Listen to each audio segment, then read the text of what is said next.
ITC अपना hotels business demerge करने वाला है। The ITC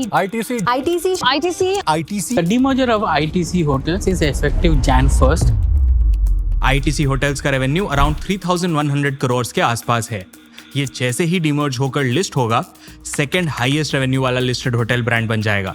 highest revenue IHCL का है, जो ताज ग्रुप चलाता है। IHCL अराउंड 6,000 करोड़ से ज्यादा का एनुअल रेवेन्यू अभी करता है। और अगर इंडिया के ओवरऑल होटल सेक्टर को देखें तो ये लगभग 82,000 करोड़ रुपीस का है। लास्ट 5 इयर्स में सेक्टर 6% से ग्रो किया है एंड ये इंडिया की जीडीपी में लगभग 1% कंट्रीब्यूट करता है। सुन के तो नंबर्स बड़े लगते हैं, बट दूसरे कंट्रीज में ये नंबर इंडिया से बेटर है। जहां इंडिया में सिर्फ 0.21 रूम्स पर 100 पर्सन है, वहीं यूएसए और जापान में ये नंबर कुछ 1.4 से 1.6 के बीच है। तो कंपैरेटिवली तो इंडिया का होटल सेक्टर काफ़ी छोटा है, बट इंडिया के बढ़ते मिडिल क्लास के साथ ये अपॉर्चुनिटी भी बड़ी हो रही है। एंड हमने जब इस पे पढ़ना स्टार्ट किया तो हमें समझ आया कि इस सेक्टर में एक और बहुत इंटरेस्टिंग चीज़ है। होटल सेक्टर में एक फेज होता है जब कंपनीज एसेट्स बिल्ड करने पे फोकस करते हैं। वो कैपिटल इन्वेस्ट कर रहे होते हैं ताकि फ्यूचर डिमांड मीट करने के लिए सप्लाई बढ़ा पाएं। होटल कोई 1-2 दिन में तो बन के रेडी होता नहीं है, टाइम लगता है। तो ये केपेक्स साइकिल भी 2 to 3 इयर्स तक आराम से चल सकता है। फिर नेक्स्ट फेज आता है जिसमें बिजनेसेस या कंपनीज अपने एसेट्स को अच्छे से यूटिलाइज करके प्रॉफिट्स बढ़ाने पे फोकस करती है। तो चलिए अपन इस सेक्टर को भी डीपली समझते हैं और देखते हैं कि इस सेक्टर का फ्यूचर पोटेंशियल कैसा है।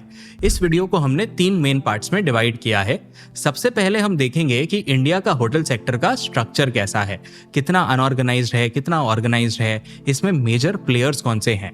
फिर हम ये भी देखेंगे कि ब्रांडेड वर्सेस अनब्रांडेड का प्ले क्या है। फिर हम सेक्टर में डिफरेंट कंपनीज के रेवेन्यू ब्रेकअप एंड कॉस्ट को भी समझेंगे, एनालाइज करेंगे, उससे भी हम कुछ इंसाइट्स निकालने की कोशिश करेंगे।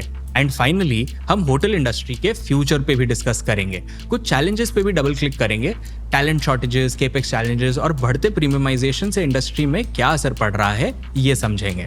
हमने डिफरेंट कंपनीज के annual reports, quarterly results and even industry reports को रेफर किया है ताकि आपको एक ही जगह सारा इन्फॉर्मेशन मिल जाए। तो लास्ट तक देखना ताकि इंसाइट्स कुछ मिस ना हो। शुरू करते हैं।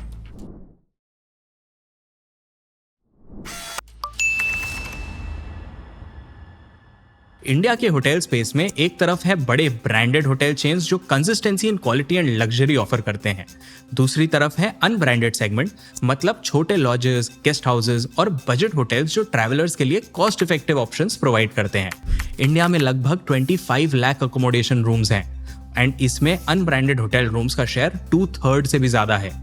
ब्रांडेड होटल्स मोस्टली मेट्रोज और टियर 1 सिटीज पे फोकस करते हैं। स्टैंडर्डाइजेशन प्रोवाइड करके वो कस्टमर से थोड़ा प्रीमियम चार्ज करते हैं। कस्टमर के लिए भी फायदा है, उनको पता है कि किस लेवल की सर्विस क्वालिटी उनको एक्सपेक्ट करनी है जब भी वो कोई होटल जाए। एंड ऑफ कोर्स सारे लग्जरी और अपस्केल होटल्स इसी सेगमेंट में हैं। ब्रांडेड सेगमेंट में तो 2034 तक और 2.5 लाख रूम एड्स होने का एस्टिमेट है। वहीं अनब्रांडेड सेगमेंट में 10 लाख से ज्यादा रूम्स ऐड होने का एस्टिमेट है। Volume growth no doubt unbranded segment में ज्यादा है, but value growth top tier में ज्यादा है। अनब्रांडेड सेगमेंट क्योंकि फ्रेगमेंटेड है तो उसका डेटा निकालना भी थोड़ा डिफिकल्ट है। ब्रांडेड होटल्स जैसे ताज वगैरह अभी 12 to 13% of the total hotel rooms contribute करते हैं। एग्रीगेटर चेन्स जैसे OYO, Fab hotels around 8% contribute करते हैं एंड बाकी 11 to 12% एयरबीएनबी जैसे अल्टरनेटिव अकोमोडेशंस का है। ब्रांडेड होटल्स में भी अगर अपन बात करें तो अभी एक इंटरेस्टिंग ट्रेंड दिख रहा है। ये भी अब फाइनली मेट्रो एंड टियर 1 से बढ़ के टियर 2 एंड टियर 3 में एक्सपैंड कर रहे हैं। तो जो अनब्रांडेड रूम्स का ग्रोथ एक्सपेक्टेड है उसमें ये ब्रांडेड प्लेयर्स थोड़ा सा मार्केट शेयर खा के अपना डोमिनेंस क्रिएट कर सकते हैं। ये चार्ट देखो, इसमें ब्रांडेड सेगमेंट के मेजर प्लेयर्स दिखेंगे। मैरियट चेन टॉप पे है, इंटरनेशनली भी मैरियट वेल रिकॉग्नाइज्ड है। फिर है IHCL जो ताज ऑपरेट करता है। फिर रेडिसन, ITC हयात और लेमन ट्री है। ये सभी मेजर प्लेयर्स हैं। ब्रांडेड सेगमेंट में भी प्रीमियम, मिड मार्केट और अफोर्डेबल जैसे सब सेगमेंट्स हैं। इंटरेस्टिंगली 32% ऑफ द मार्केट अभी भी रिलेटिवली छोटे लोकल प्लेयर्स के पास है ब्रांडेड सेगमेंट में भी। ये क्लियरली दिखाता है कि ब्रांडेड होटल सेगमेंट भी फ्रेगमेंटेड ही है और ये एग्जिस्टिंग ब्रांड्स के लिए एक ग्रोथ अपॉर्चुनिटी क्रिएट करता है।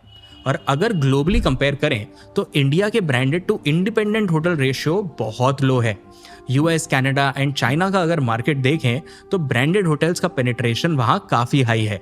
इंडिया में ये सिर्फ 5% है। तो इंडिया के लिए रूम टू ग्रो अभी काफ़ी हाई लग रहा है। और अगर पर कैपिटा नंबर भी देखें, मतलब कि ब्रांडेड होटल रूम कीज पर 100 पीपल, तो इसमें भी इंडिया अभी बहुत पीछे है। इंडिया में ये रेशियो सिर्फ 0.21 है। हम यूएसए और जापान से बहुत पीछे हैं और बाकी कंट्रीज से भी बहुत पीछे हैं। चार्ट आपके स्क्रीन पे है। ये एक और इंडिकेटर है कि इंडियन होटल इंडस्ट्री में ग्रोथ पोटेंशियल काफी हाई हो सकता है, हालांकि अभी नंबर्स लो लगते हैं। टियर 2 और टियर 3 सिटीज ही ले लो, यहाँ स्पिरिचुअल टूरिज्म और प्रीमियम रिजॉर्ट्स के लिए डिमांड बढ़ रही है। इंडियन मिडिल क्लास की इनकम बढ़ रही है, जिसका मतलब ये है कि बेहतर एक्सपीरियंसेस पे ज्यादा पैसे खर्च करने के लिए लोगों का नंबर बढ़ रहा है। अनऑर्गेनाइज्ड प्लेयर्स भी इस डिमांड का फायदा उठा रहे हैं।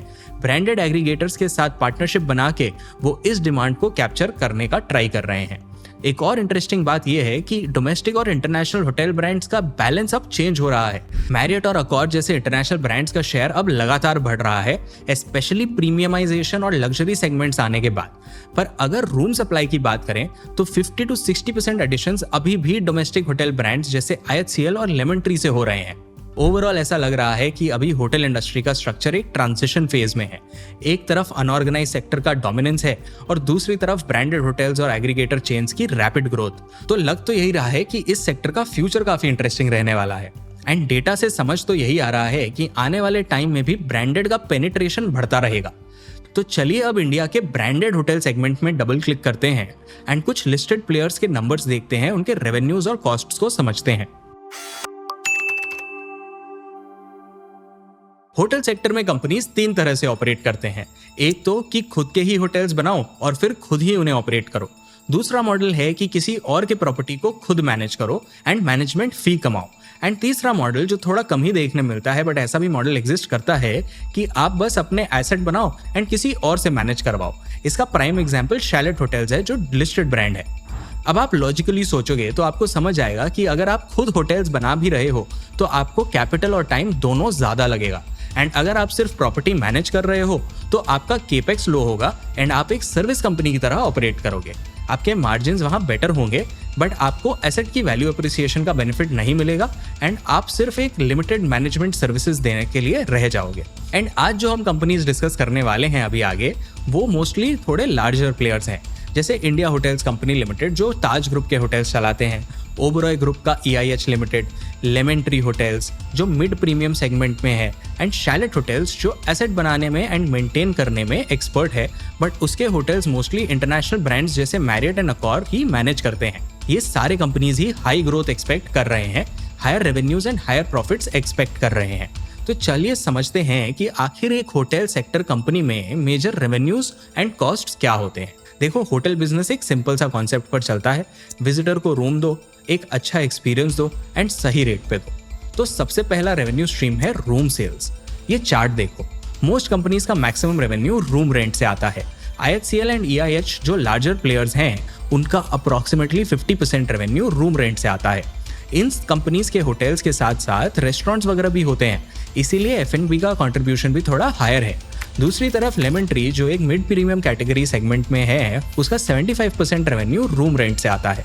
एंड शैलेट होटल्स जो मोस्टली प्रॉपर्टीज अक्वायर या बिल्ड करता है, प्लस मैरियट या अकॉर्ड जैसे प्लेयर्स को मैनेज करने के लिए दे देता है, उसका भी around 57 to 58% revenue room rent से ही आता है। अब सोचो, एक होटल का रूम रेवेन्यू किन फैक्टर्स पे डिपेंड करेगा। इक्वेशन बनाते हैं, total available rooms multiplied by percentage of rooms occupied multiplied by average rate पर नाइट पर room. Technically percentage of rooms occupied को ऑक्यूपेंसी रेट बोलते हैं एंड एवरेज रेट पर नाइट पर रूम को ADR या एवरेज डेली रेट बोलते हैं। अब देखो, एक होटल ऑक्यूपेंसी रेट और ADR दोनों हाई रखना चाहेगा, बट प्रैक्टिकली होता यह है कि रेट हाई करो तो ऑक्यूपेंसी रेट गिर सकता है एंड ऑक्यूपेंसी रेट हाई करने के चक्कर में रेट कम करना पड़ सकता है। यही डिफरेंशिएट करता है ब्रांडेड वर्सेस अनब्रांडेड होटल्स को, pricing power and probability to keep occupancy rates higher. Axis वाले रिपोर्ट के हिसाब से इंडिया में प्रीमियम होटल्स का ऑक्यूपेंसी रेट फिलहाल 70 to 72% है। ADR यानी एवरेज डेली रेट 8,000 रुपीज के आसपास है। ये एक ऑल टाइम हाई है। रिजॉर्ट्स तो अभी 10,000 रुपीज पर नाइट से भी ज्यादा के ADR पे हैं। इन दोनों factors, high occupancy rate and high ADR के चलते होटल के रूम सेल्स काफी फास्ट बढ़ रहे हैं। रूम सेल्स बढ़ाने में रूम सप्लाई भी एक इंपॉर्टेंट फैक्टर है। लोग आए और आपके पास रूम ही ना हो तो अपॉर्चुनिटी लॉस हो जाएगा ना। तो तो ब्रांडेड होटल्स रूम सप्लाई बढ़ाने पे भी ध्यान दे रहे हैं। 2008 तक रूम सप्लाई ग्रोथ रेट कुछ 8% था, फिर 2008 से 2015 तक 15% से ग्रो किया, फिर 2016 से 2024 तक 6% से ग्रो किया एंड अब फाइनली एक्सपेक्टेड है कि ये 9% से फ्यूचर में ग्रो करेगा। और अगर आप 2022 से एवरेज रूम रेट देखें तो आपको समझ आएगा कि तब से अब तक ARR कुछ अराउंड 7,000 से ऑलमोस्ट 11,000 पर पहुंच गया है। फ्यूचर की बात करें तो वही एक्सेस वाले रिपोर्ट के हिसाब से रूम रेट्स भी 9% से ग्रो कर सकते हैं। ऑक्यूपेंसी रेशियो का भी ट्रेंड देखो। एज पर एस्टिमेट्स इंडिया में अभी ऑक्यूपेंसी अराउंड 67.5% के आसपास है, मतलब 100 अवेलेबल रूम्स में से कुछ 67-68 रूम्स साल भर बुक्ड रहते हैं। तो रूम सेल्स एक अपवर्ड ग्रोथ ट्रैजेक्टरी पे ही है। नेक्स्ट रेवेन्यू सेगमेंट है फूड एंड बेवरेजेस। अब देखो, जो ये बड़े होटल ब्रांड्स होते हैं उनके खुद के रेस्टोरेंट चेन्स भी होते हैं। फॉर एग्जाम्पल ये सारे ब्रांड्स IHCL ऑपरेट करता है, इसीलिए शायद IHCL जो ताज ग्रुप चलाता है एंड EIH जो ओबरॉय ग्रुप चलाता है उनका F&B का कंट्रीब्यूशन टू रेवेन्यू बहुत हाई है। एंड प्रीमियम होटल्स में भी अगर आप F&B के मार्जिन्स देखोगे तो वो काफी स्ट्रांग होते हैं।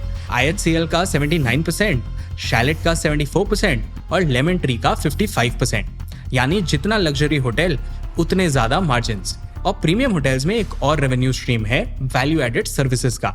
इस सेगमेंट में स्पास, बुटीक्स, रिटेल स्टोर्स जैसे ताज खजाना और बाकी इवेंट स्पेसेस वगैरह भी होते हैं। इंटरनली इवेंट स्पेसेस का रेवेन्यू भी होटल्स दो सेगमेंट में डिवाइड करते हैं, वेडिंग्स और माइस यानी meetings, incentives, conferences and exhibitions. कुछ होटल ब्रांड्स दूसरों के भी प्रॉपर्टीज मैनेज करते हैं एंड उस पे वो 5-7% की मैनेजमेंट फी लेते हैं। ये भी एक रेवेन्यू सोर्स हो सकता है होटल्स के लिए। ओवरऑल अगर इंटरनल मेट्रिक्स की बात करें तो मोस्ट होटल्स ट्राई करते हैं कि उनका पर square feet revenue and margins improve हो, इससे उनका asset utilisation and cash flow दोनों ट्रैक पे रहता है। चलो अब अपन ने मेजरली इनफ्लो तो समझ लिया, अब आउटफ्लो भी समझ लेते हैं। जो कंपनीज होटल्स बनाते हैं एंड खुद मैनेज या ऑपरेट करते हैं उनका तो सबसे बड़ा आउटफ्लो केपेक्स ही होता है। फिक्स एसेट्स बनाने में ही सबसे ज्यादा पैसे लगते हैं। लैंड एक्विजिशन, कंस्ट्रक्शन और इंटीरियर्स जैसे कॉस्ट इस बास्केट में आते हैं। चार्ट देखो, लग्जरी होटल्स का ये इनिशियल इन्वेस्टमेंट कितना ज्यादा हाई है, 2.4 करोड़ रुपीस पर रूम तक जा रहा है। जितने में ये एक रूम बनाते हैं उतने में बहुतों के ड्रीम होम्स आ जाएंगे। बजट होटल्स इससे बहुत कम में रेडी हो जाते हैं, ऑलमोस्ट 1/6 ऑफ द कॉस्ट में। मिड रेंज होटल्स का एक रूम 40 लाख रुपीस में बनता है, वहीं लग्जरी होटल्स का मीडियन कॉस्ट 88 लाख रुपीस पर रूम तक जाता है। जाहिर है इतने हाई कॉस्ट होंगे तो इनका डेप्रिसिएशन भी हाई ही होगा, मेंटेनेंस कॉस्ट भी हाई होता है। टेबल देखो, डेप्रिसिएशन ही रेवेन्यू का 9 से 10% है for lemon Tree and Chalet hotels. Repairs maintenance cost भी 4 to 5% ऑफ रेवेन्यू के आसपास होता है। अब सोचो, जब भी आप कोई अच्छे होटल गए हो तो वहां सबसे पहले उनका स्टाफ आपको कितने प्यार से ग्रीट करता है। इनफैक्ट इंडिया इसी हॉस्पिटैलिटी के लिए वर्ल्ड वाइड फेमस भी है, तो जाहिर है एक मेजर ऑपरेटिंग कॉस्ट स्टाफ का होता होगा। इनफैक्ट सारे होटल कंपनीज के लिए यही हाईएस्ट कॉस्ट है, एम्प्लॉइज का salary cost and service contractors यानी मैन पावर सप्लाई कंपनीज का कॉस्ट। स्क्रीन पे IHCL, EIH, Lemon Tree and Chalet hotels के नंबर्स हैं। So as a percentage of revenue staff cost 15 to 25% के range में है। कंपनीज भी इस कॉस्ट पे नजर रखते हैं।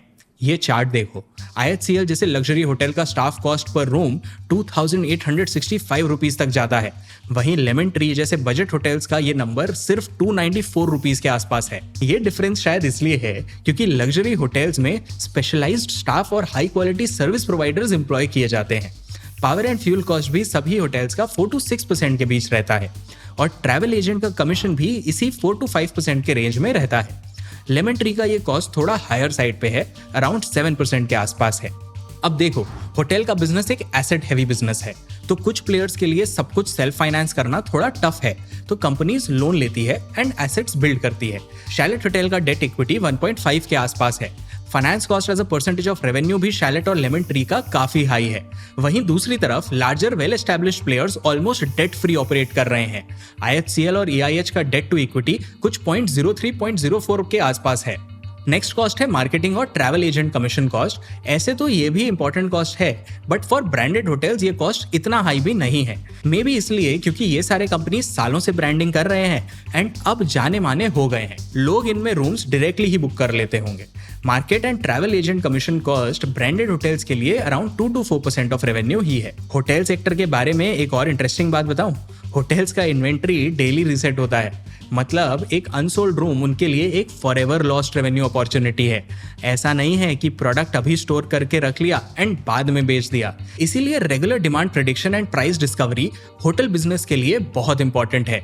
इसमें भी होटल्स अब स्पेंड करना स्टार्ट कर रहे हैं एंड एआई भी लेवरेज कर रहे हैं just to predict the demand and supply. चलो अब होटल सेक्टर का स्ट्रक्चर तो समझ लिया एंड कुछ कंपनीज के फाइनेंशियल्स एंड नंबर्स भी थोड़े समझ आ गए। सेक्टर अभी तक अच्छा ग्रो कर रहा है, ये भी समझ आ गया। बट फ्यूचर का क्या यही ग्रोथ मोमेंटम कंटिन्यूड रहेगा? एंड ऐसे और कौन से ट्रेंड्स हैं जो होटल सेक्टर को शेप कर रहे हैं? जैसा हमने डिस्कस किया, टियर 2 एंड टियर 3 में डिमांड बढ़ रहा है एंड साथ ही साथ कंज्यूमर प्रेफरेंस भी शिफ्ट हो रहा है। मेट्रो सिटीज जैसे मुंबई और दिल्ली अब ना काफी सैचुरेटेड मार्केट्स हो चुके हैं। अब कंपनीज को रियल ग्रोथ का स्कोप स्मॉलर सिटीज में दिख रहा है। ग्रीनफील्ड डेवलपमेंट्स यानी न्यू कंस्ट्रक्शंस टियर 2 और टियर 3 में ज्यादा हो रहे हैं। CAGR ही देख लो, 12% है टियर 2 टियर 3 सिटीज में। ये काफी हाई है when you compare to top cities जिनका ग्रोथ रेट सिर्फ 3% के आसपास है। फॉर एग्जांपल, आगरा, देहरादून और भुवनेश्वर जैसे cities religious tourism, leisure travel और बजट ट्रैवलर्स के लिए अट्रैक्टिव बन रहे हैं। लेमन ट्री जैसे ब्रांड्स अपने 50% होटल्स मेट्रो के बाहर ऑपरेट करने लगे हैं और ये ट्रेंड और बढ़ने वाला है। रिलीजियस टूरिज्म अब एक बड़ा ड्राइवर बन रहा है। अयोध्या, बद्रीनाथ और वाराणसी जैसे स्पिरिचुअल हब्स में होटल के रेट्स पिछले 2 सालों में 30% तक बढ़े हैं। इवन प्रीमियम ब्रांड्स में अपटिक देखने को मिला है और ताज एंड ओबरॉय जैसे लग्जरी ब्रांड्स इस ट्रेंड का पूरा फायदा उठा रहे हैं। एंड लेमन ट्री और सिंक्लेयर्स जैसे मिड मार्केट होटल्स भी अपने लेजरली डेस्टिनेशंस को अपग्रेड कर रहे हैं। एक और इंटरेस्टिंग शिफ्ट दिख रहा है। पहले होटल का डिमांड ज्यादातर बिजनेस ट्रैवलर्स पे डिपेंडेंट था, बट अब ये ट्रेंड चेंज हो रहा है। चार्ट देखो, ट्रैवलर टाइप्स का ट्रेंड चेंज हो रहा है। पिछले कुछ सालों में बिजनेस ट्रैवलर्स कम होके 31% पे आ गए हैं। इनकी जगह अब लेजरली ट्रैवलर्स ले रहे हैं। ये travellers boutique hotels, lifestyle brands और एक्सपीरियंशियल स्टेज प्रेफर कर रहे हैं। और जैसे जैसे यंग मिलेनियल्स एंड जेनजी ज्यादा होटल्स बुक कर रहे हैं, वैसे वैसे होटल्स का फोकस भी न्यू ट्रेंड्स पर आ रहा है। IHCL और ओबरॉय जैसे ब्रांड्स ग्रीन बिल्डिंग सर्टिफिकेशंस ले रहे हैं और सिंगल यूज प्लास्टिक का यूज कम कर रहे हैं। ये इको कॉन्शियस ट्रैवलर्स के लिए एक अट्रैक्टिव फैक्टर बन रहा है। कॉस्ट ऑप्टिमाइजेशंस में टेक भी अब बड़ा रोल प्ले कर रहा है। जैसे कि मैंने बताया, एआई का पेनिट्रेशन इस सेक्टर में बढ़ रहा है। एक्सिस के एक रिपोर्ट के हिसाब से एआई अब रूम प्राइसिंग ऑप्टिमाइज करने से लेकर कस्टमर इंसाइट्स और एनर्जी एफिशिएंसी तक हर चीज में यूज हो रहा है। एआई इन हॉस्पिटैलिटी का मार्केट 2022 में $90 मिलियन का था। एक्सपेक्टेड है कि 2033 तक ये $8 बिलियन क्रॉस करने वाला है। तो शायद होटल्स फ्यूचर में ऑनलाइन ट्रैवल एग्रीगेटर्स पे कम डिपेंडेंट हो सकते हैं और अपने एआई ड्रिवन सिस्टम्स यूज करके सेल्फ डिपेंडेंट बन सकते हैं। एक और इंटरेस्टिंग ट्रेंड है जो अपन ने पिछले वीडियो में भी डिस्कस किया है, वेडिंग्स एंड अदर इवेंट्स वाला सेगमेंट। ये भी होटल्स के लिए एक मेजर रेवेन्यू स्ट्रीम बन रहा है। लेमन ट्री और ओबरॉय जैसे प्लेयर्स अपने बैंक्वेट और कन्वेंशन स्पेसेस को एक्सपैंड कर रहे हैं। लाइव इवेंट्स भी इस सेक्टर को बूस्ट दे रहा है। इस पे भी हमने एक वीडियो बनाया है सेपरेटली। ICC वर्ल्ड कप के टाइम पर होस्ट सिटीज के होटल्स का ऑक्यूपेंसी 90% क्रॉस कर गया था और एवरेज रूम रेट्स 120 से 150% तक बढ़ गए थे। Yes, 1.2 to 1.5 times. क्लियरली ऐसे बड़े इवेंट्स का इम्पैक्ट भी काफी बड़ा हो रहा है होटल सेक्टर में। लेकिन दोस्तों, हर ग्रोथ स्टोरी के साथ साथ चैलेंजेस भी आते ही हैं। बहुत सारे पेन पॉइंट्स भी आते हैं और अगर स्केल करना है, जो कि इतना ईजी होता नहीं है, तो हर कोई को ये चैलेंजेस को फेस करना होगा। एक बिजनेस जितने एफिशिएंटली पेन मैनेज करता है, लॉन्ग रन में वही मोड्स क्रिएट कर पाता है। होटल इंडस्ट्री का अभी सबसे बड़ा पेन पॉइंट टैलेंट शॉर्टेज है। हॉस्पिटैलिटी इंस्टीट्यूट्स के सीट्स बड़ी मुश्किल से फिल हो रहे हैं। 2023 में 12,205 सीट्स में से सिर्फ 4,415 सीट्स फिल हुए, मतलब कुछ 35-34% के अराउंड। रीजन सिंपल है, पुअर पे, लॉन्ग आवर्स और lesser career growth opportunities. And अगर स्टाफ अच्छा नहीं होगा तो एक्सपीरियंसेस भी होटल का खराब होता जाएगा एंड एक्सपैंड करके भी फायदा नहीं मिलेगा। इसीलिए शायद अब इंडस्ट्री वेटरन्स आउटरीच प्रोग्राम्स और बेटर इंसेंटिव्स के जरिए टैलेंट अट्रैक्ट करने की कोशिश कर रहे हैं। होटल इंडस्ट्री का एक और चैलेंज है और ये काइंड ऑफ साइक्लिकल है, ओवर कैपेसिटी का चैलेंज। फाइनेंशियल ईयर 2008 से फाइनेंशियल ईयर 2015 के बीच रूम सप्लाई 15% CAGR से ग्रो हुई थी, पर डिमांड सिर्फ 8% बढ़ा। और इसका रिजल्ट ये था कि होटल सेक्टर में प्राइस वॉर्स हुए और मार्जिन्स श्रिंक कर गए। छोटे मार्केट्स में आज भी ये एक बड़ा रिस्क हो सकता है। जब तक डिमांड और सप्लाई का बैलेंस नहीं होगा, प्रॉफिटेबिलिटी मेंटेन करना बहुत टफ होगा, क्योंकि जैसा मैंने पहले भी कहा, an unsold room is a lost revenue opportunity forever. तो दोस्तों, ये था होटल सेक्टर का एक ब्रेकडाउन। चलिए एक बार जल्दी से सब कुछ रिकैप कर लेते हैं। सबसे पहले हमने देखा कि होटल इंडस्ट्री का करंट स्टेट कैसा है। एक तरफ डिमांड तेजी से रिकवर कर रही है, ऑक्यूपेंसी रेट 67% तक पहुंच गए हैं और एवरेज डेली रेट्स 8,000 रुपीज से ज्यादा के ऑल टाइम हाई टच कर रहे हैं। दूसरी तरफ टियर 2 और टियर 3 सिटीज नए ग्रोथ हब्स बन रहे हैं, जहां ग्रीनफील्ड डेवलपमेंट्स काफी तेजी से बढ़ रहे हैं। फिर हमने बात की कि होटल्स पैसा कैसे कमाते हैं और उनके मेजर कॉस्ट्स क्या होते हैं। रूम सेल्स, F&B ऑपरेशंस और एड-ऑन्स जैसे स्पास और इवेंट स्पेसेस होटल्स के प्राइमरी रेवेन्यू स्ट्रीम्स होते हैं और मैनेजमेंट फी भी इसका एक पार्ट होता है। पर उनका ऑपरेशनल कॉस्ट जैसे स्टाफिंग, मार्केटिंग और फाइनेंस कॉस्ट इनके प्रॉफिटेबिलिटी को ऑफ कोर्स डायरेक्टली इम्पैक्ट करता है और ये हायर साइड पे होता है, स्पेशली स्टाफिंग कॉस्ट। इसके बाद हमने इंडियन होटल इंडस्ट्री के स्ट्रक्चर को समझा। होटल सेक्टर में 2 सेगमेंट्स देखे, ऑर्गेनाइज सेक्टर जो ब्रांडेड होटल्स और एग्रीगेटर चेन्स को कवर करता है, और अनऑर्गेनाइज सेक्टर जिसमें इंडिपेंडेंट लॉजेस और बजट स्टेज आते हैं। ब्रांडेड होटल्स का शेयर सिर्फ 12.8% पे है, पर यह तेजी से ग्रो हो रहा है, स्पेशली टियर 2 और टियर 3 में। फ्यूचर की बात करें तो टेक्नोलॉजी और सस्टेनेबिलिटी ही शायद इस इंडस्ट्री को रीडिफाइन करेंगे आगे जाके। AI ड्रिवन प्राइसिंग और एनर्जी ऑप्टिमाइजेशन के साथ green building initiatives eco conscious travellers को अट्रैक्ट करेंगे। साथ ही प्रीमियमाइजेशन का ट्रेंड ये दिखाता है कि इंडियन ट्रैवलर्स अब बेटर एक्सपीरियंसेस के लिए ज्यादा खर्च करने के लिए रेडी हो रहे हैं। पर चैलेंजेस भी हैं। टैलेंट शॉर्टेज एक बड़ी प्रॉब्लम है और छोटे मार्केट्स में ओवर कैपेसिटी का भी रिस्क है। पर अगर डिमांड और सप्लाई को बैलेंस करके रखा गया और होटल्स नए ट्रेंड्स के साथ अडेप्ट करते रहे, तो शायद इंडियन होटल इंडस्ट्री एक लॉन्ग टर्म सक्सेस स्टोरी बन सकती है। तो आपको क्या लगता है, क्या इंडियन होटल्स ग्लोबल प्लेयर्स से compete कर पाएंगे? और क्या टियर 2 और टियर 3 सिटीज के होटल्स ग्रोथ में मेट्रोस को बीट कर पाएंगे? कमेंट्स में अपने ओपिनियन को जरूर शेयर करना और आपको क्या ट्रेंड्स दिख रहे हैं स्पेस में वो जरूर बताना। अगर ये वीडियो आपको पसंद आया हो तो इसको लाइक कर देना एंड अपने दोस्तों के साथ शेयर कर देना। चैनल को सब्सक्राइब भी कर लेना और हमें बताना कि हम और कौन से सेक्टर्स कवर करें। मैं हूं शांतनु जैन, मिलता हूं आपसे नेक्स्ट वीडियो में।